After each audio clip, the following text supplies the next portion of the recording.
Pagan Online is probably my favorite upcoming isometric hack and slash of the whole year, let alone just August. I've been playing this since early alpha, and have even made a few challenge run videos on it, so go check them out if you like. I also did a mock commercial that compared Pagan Online to Phantasy Star Online, my all-time favorite game. This isn't your typical hack and slash. This breaks the mold of the quote-unquote Diablo-like game. Take on a semi-hardcore challenge as you face wave-based, closed-door combat, which keeps your fingers on the keyboard and mouse at all times. Originally intended to be somewhat Soulsian in difficulty, this game will give you a real run for your money as you try to get through the maps in master difficulty without being hit, so you can retain your spot on the per-level leaderboards. Seriously, go check it out. Heck, I might do a giveaway for this game in the next month, so keep your eyes peeled on my Twitch if that interests you. Also, there's no pay to win and there never will be, and you can trust me on this.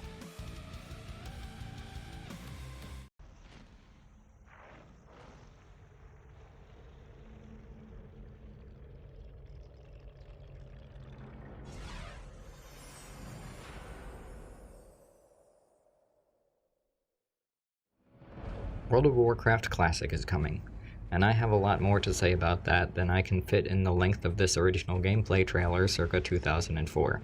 Seriously? There's no gameplay trailer for the new Classic? What the heck, Blizzard? Set in what I personally consider the worst patch for Vanilla WoW, 1.12, other than the addition of Naxxramas, this game will have content released in chronological order in patch-like waves. I will say this, while I look forward to it, and yes, I will stream it, therein lies the majority of the problem with what this release is going to be. World PvP, world bosses, and quite frankly, anything in the open world will not be the same classic challenge we had before, because of streamers and their personal guard armies.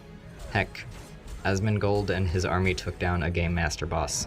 Do you know how hard that is? And Alterac Valley has a time limit in 1.12, so I can't do a 30+ hour stronghold bridge defense, and that's just really sad. Anywho, hype question mark?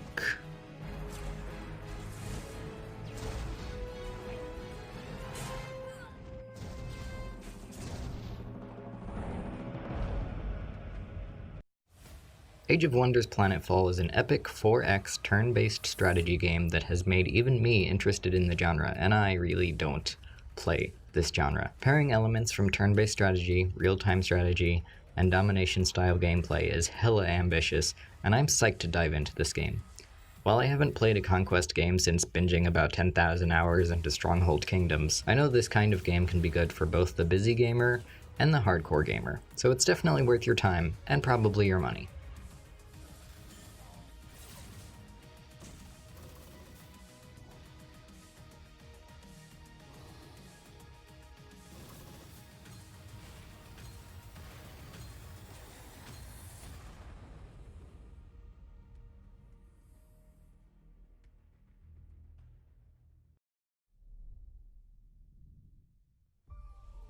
Remnant from the Ashes is an upcoming co-op survival horror shooter game that looks much more compelling than anything else I've seen in the genre so far.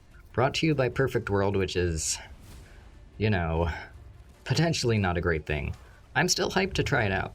Looking at the gameplay, I'm feeling a Stranger Things meets Hellgate London kind of vibe, and if you know anything about those two, then you should feel really hyped. So, it's time to grab some friends, pull up your collective couches, turn the lights off, lock your doors, and fight your way to glory. Or death. Probably the latter.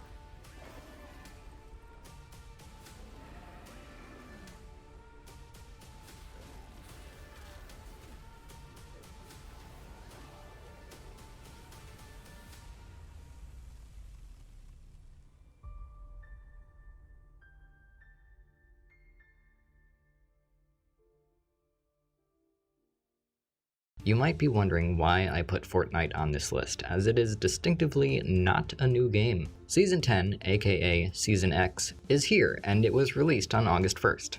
If you ask me, I think that Save the World will be coming out of early access soon, and I'd like to talk about why. There have been a few interesting things to note about the teasers for Season X, and as Epic has done before, there may still be another mystery other than the season itself to solve. The first thing I noticed was the teaser during the World Cup that listed the season as 1.0, not 10.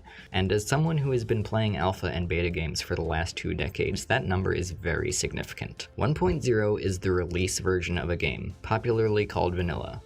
Now, I know what you're gonna say. Technically, Fortnite is in patch 10.0. Just keep listening. So while people tend to call Season 1 vanilla, that simply isn't the case from a technical standpoint. But there lies the second teaser text, Think Back, the original map.